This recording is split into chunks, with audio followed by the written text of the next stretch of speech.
Hello friends, welcome to my channel. कैसे हैं आप सभी।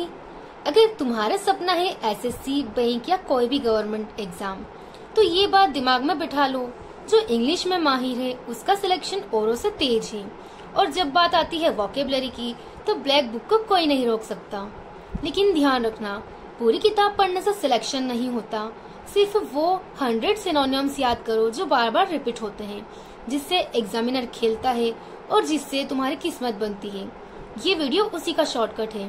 टॉप 100 मोस्ट इम्पोर्टेंट सिनोनिम्स, वो भी मीनिंग के साथ, शॉर्ट ट्रिक के साथ और बिल्कुल एग्जाम लेवल के हिसाब से। तो वीडियो को एंड तक देखना। और सच में अगर तुम इस वीडियो का सिलेक्शन चाहते हो तो सारे वर्ड्स को एग्जाम में जरूर याद करके जाना। इस लिस्ट को सिर्फ पढ़ना नहीं, अपनी जिंदगी का हिस्सा बना लो। तो अब देर न करते हुए वीडियो को स्टार्ट करेंगे। और अगर वीडियो पसंद आए तो हमारे चैनल को सब्सक्राइब जरूर कीजिएगा और कमेंट करके जरूर बताइएगा कि वीडियो कैसी लगी। आप देख सकते हैं कि ये 100 सिनोनिम्स एग्जाम में 359 बार रिपीट हुए हैं। तो चलिए स्टार्ट करते हैं वीडियो को। फर्स्ट वर्ड है इरोनियस। इसका मतलब होता है गलत, रॉन्ग या इनकरेक्ट। ये वर्ड एसएससी के एग्जाम में 5 टाइम रिपीट हुआ है और अदर एग्जाम में ये वर्ड 2 टाइम रिपीट हुआ है। इरोनियस को हम ऐसे याद करेंगे कि आपको यहाँ दिख रहा होगा ईरो, हम इसे ईरा से रिलेट करेंगे। ईरा नाम की एक लड़की है, ठीक है, और यहाँ आपको दिख रहा नस जैसा दिख रहा होगा, नस। ईरा नाम की एक लड़की, उसने क्या किया, अपनी नस काट ली, ठीक है। अब नस काटने क्या है, गलत काम है ना ये। तो ईरा ने नस काट ली, यानी कि उसने बहुत गलत काम किया है ना, उसे ऐसा नहीं करना चाहिए था।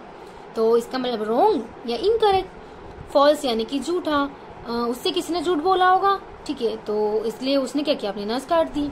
इनवैलिड यानी कि अमान्य, रॉन्ग यानी कि गलत, इनएक्यूरेट यानी कि अशुद्ध और मिस्टेकन यानी कि गलत। तो इन सब का मतलब गलत या अमान्य से रिलेटेड है, ठीक है। नेक्स्ट वर्ड है मैसिव। इसका मतलब होता है विशाल, लार्ज एंड हैवी और सॉलिड। ये वर्ड एसएससी के एग्जाम में 3 टाइम रिपीट हुआ और अदर एग्जाम में ये वर्ड 4 टाइम रिपीट हुआ है। इसे हम ऐसे याद कर सकते हैं कि मैसिव को अब दिख रहा होगा यहाँ पे मासी, ठीक है। तो जब भी एक लड़की है, ठीक है, उसकी माँ और मासी दोनों साथ में मिलती है ना, तो वो इतनी बातें करती है, मतलब बहुत ज्यादा बड़ा चढ़ाकर बातें करती रहती है ना, उनकी बातें खत्म ही नहीं होती है। यानी कि विशाल यानी कि बहुत बड़ी बड़ी बातें करती है वो दोनों मिलकर, खत्म ही नहीं होती उनकी बातें। तो आप इन्हें ऐसे याद कर सकते हैं कि मासी अपनी मम्मी जैसा मिलती है तो वो क्या करती है, बहुत ज्यादा बात करती है, यानी कि बहुत बड़ी बड़ी बातें करती है, उनकी बात बहुत लंबे टाइम तक चलती है, ठीक है।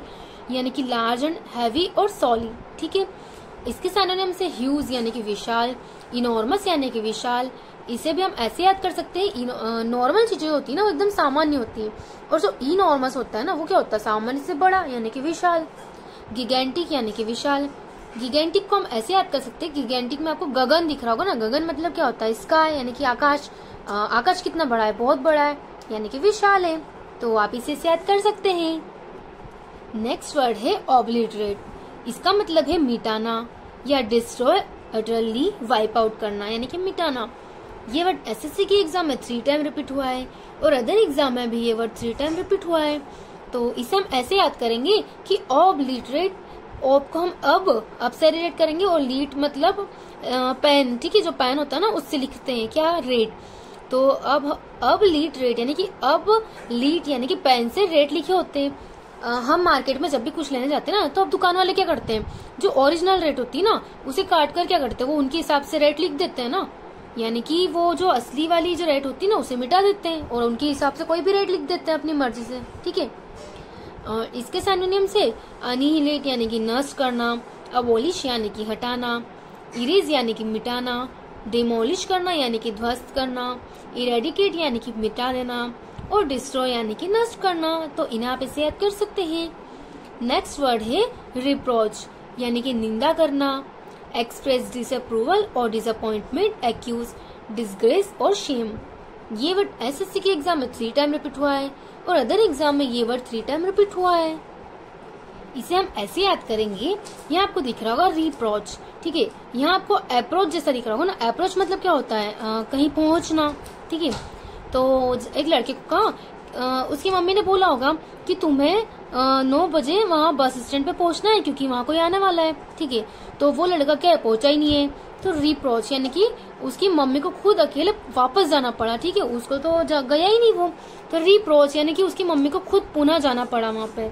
तो उसकी मम्मी ने उसकी बहुत निंदा करी, उसे बहुत डांटा कि तुम्हें एक काम का और तुमसे वो भी नहीं हुआ, मुझे वापस से जाना पड़ा, ठीक है, ऐसे समझ सकते हैं। इसके सिनोनिम से बिरेट यानी कि फटकारना, एडमोनिश यानी कि चेतावनी देना, रिबुक यानी कि फटकार, डिसअप्रूव यानी कि अस्वीकृति, डिसग्रेस यानी कि कलंक। तो इन्हें आप इसे याद कर सकते हैं। नेक्स्ट वर्ड है हर्डल। हर्डल मतलब होता है बाधा, एन ऑब्स्टेकल और difficulty as a verb to deal with a problem और डिफिकल्टी। ये वर्ड एसएससी के एग्जाम में 5 टाइम रिपीट हुआ है। तो हर्डल को हम ऐसे याद कर सकते हैं कि हर्डल यानी कि हर्डल मतलब हार्ड दिख रहा है ना आपको यहाँ पे, हार्ड जो एकदम चीजें हार्ड होती है ना, या ऐसी चीजें होती है जो हमसे हो नहीं पाती, एकदम हार्ड होती है, एकदम कठिन रास्ते पे जैसे है ना। तो अगर कोई कठिन रास्ता होगा ना, हार्ड होगा, तो उस रास्ते में क्या होगी, बाधाएं भी बहुत सारी उत्पन्न होगी। तो इसे ऐसे समझ सकते हैं कि हर्डल यानी कि हार्ड रास्ते में बहुत सारी बाधाएं आती है। इसका सिनोनिम है ऑब्स्टेकल यानी कि अवरोध, इम्पेडिमेंट यानी कि अड़चन डालना, ठीक है। तो आप इन्हें से याद कर सकते हैं। नेक्स्ट वर्ड है पॉइग्नेंट। पॉइग्नेंट यानी कि मार्मिक, evoking a keen sense of sadness और regret, sharply painful to the feelings. ये वर्ड एसएससी के एग्जाम में 3 टाइम रिपीट हुआ है और अदर एग्जाम में भी ये वर्ड 2 टाइम रिपीट हुआ है। तो पॉइग्नेंट को हम ऐसे याद कर सकते हैं, इसे हम ऐसे समझ सकते हैं कि पॉइग्नेंट आपको पॉइजन दिख रहा होगा ना, पॉइजन यानी कि जहर होता है, ठीक है। तो अगर कोई इंसान जहर खा ले ना, तो उसकी कैसी स्थिति हो जाएगी, एकदम बहुत ज्यादा पीड़ादायक हो जाएगा ना, उसको कितना सहना पड़ेगा, और उसके घर वाले भी एकदम इमोशनली कितने ज्यादा डर जाएंगे ना कि इसने क्या कर लिया। तो आप इसे पॉइजन से समझ सकते हैं कि पॉइग्नेंट यानी कि मार्मिक, या मतलब जो दिल को एकदम छू जाए अंदर तक, या बहुत ज्यादा पीड़ादायक या परेशान करने वाला, ठीक है। तो ये वर्ड एसएससी के एग्जाम में 3 टाइम रिपीट हुआ है और अदर एग्जाम में ये वर्ड 2 टाइम रिपीट हुआ है। इसकी सिनोनिम से इमोशनल यानी कि भावनात्मक, उससे जब कोई ऐसा कर लेता है ना, तो अचानक उसके जो फैमिली वाले होते हैं ना, उन्हें क्या होता है, एकदम इमोशनली लगता है ना अंदर से कि इसने क्या कर लिया। सैड यानी कि उदास हो जाते हैं, टचिंग यानी कि छू लेने वाला, यानी कि उन्हें अंदर तक लगता है ना कि इसने ये क्या किया। वेरी पेनफुल यानी कि अत्यधिक पीड़ादायक, डिस्टर्बिंग यानी कि परेशान करने वाला। इन्हें आप इसे याद कर सकते हैं। नेक्स्ट वर्ड है रिटेलिएट करना, यानी कि बदला लेना या जवाबी कार्यवाही करना। मेक एन अटैक और assault in return for the similar attack, मतलब जैसा कोई हमारे साथ करे ना, उसके साथ भी वैसे ही बदला लेना। ये वर्ड एसएससी के एग्जाम में 4 टाइम रिपीट हुआ है और अदर एग्जाम में ये वर्ड 1 टाइम रिपीट हुआ है। तो रिटेलिएट को हम ऐसे याद कर सकते हैं कि आपको दिख रहा होगा टेल, ठीक है। टेल यानी होता है ना किसी से कुछ कहना या कुछ करना, ठीक है। तो पुनः मतलब आपसे जो जैसा बोलेगा, जैसा वो आपके सामने टेल करेगा, आप भी क्या करोगे, उसे वैसे ही जवाब दोगे ना। तो रिटेलिएट करना यानी कि जो जैसा बोले उसे वैसे ही जवाब देना या वैसे ही बदला लेना उससे। इसके सिनोनिम से एवेंज यानी कि बदला लेना, रिएक्ट यानी कि प्रतिक्रिया करना, रेसिप्रोकेट यानी कि पारस्परिक। तो आप इन्हें से याद कर सकते हैं। नेक्स्ट वर्ड है स्पॉन्टेनियस यानी कि स्वाभाविक होना, occurring as a result of a sudden inner impulse without premeditation. ये वर्ड एसएससी के एग्जाम में 3 टाइम रिपीट हुआ है और अदर एग्जाम में ये वर्ड 2 टाइम रिपीट हुआ है।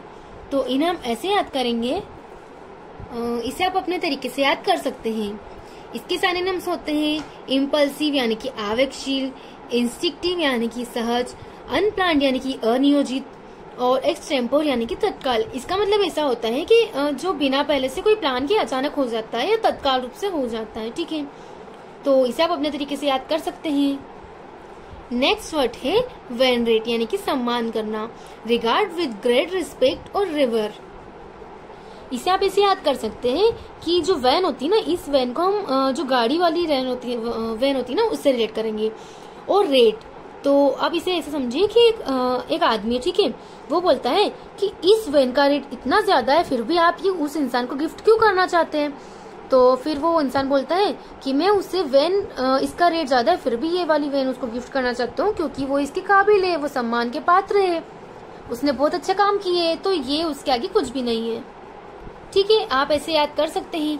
इसका सिनोनिम से रिवेर यानी कि इज्जत करना, रिस्पेक्ट यानी कि सम्मान। नेक्स्ट वर्ड है वांडर यानी कि भटकना, वॉक और मूव इन ए लेजियरली, कैजुअल और एमलेस वे। ये वर्ड एसएससी के एग्जाम में 4 टाइम रिपीट हुआ है और अदर एग्जाम में ये वर्ड 1 टाइम रिपीट हुआ है। वांडर यानी कि भटकना, ये तो एक इजी वर्ड से। इसके सिनोनिम होता है रोम यानी कि घूमना, डेविएट यानी कि विचलित होना। आज के लिए हम इतने ही वर्ड सीखेंगे, इसके आगे के वर्ड्स को हम नेक्स्ट वीडियो में कंटिन्यू रखेंगे। वीडियो पसंद आई हो तो लाइक जरूर कीजिएगा और दोस्तों तक शेयर करना ना भूलना। सब्सक्राइब जरूर कीजिएगा और साथ ही वीडियो में अगर कोई गलती लगी हो या वीडियो कैसी लगी हो मुझे कमेंट करके जरूर बताना। नेक्स्ट वीडियो में मिलते हैं।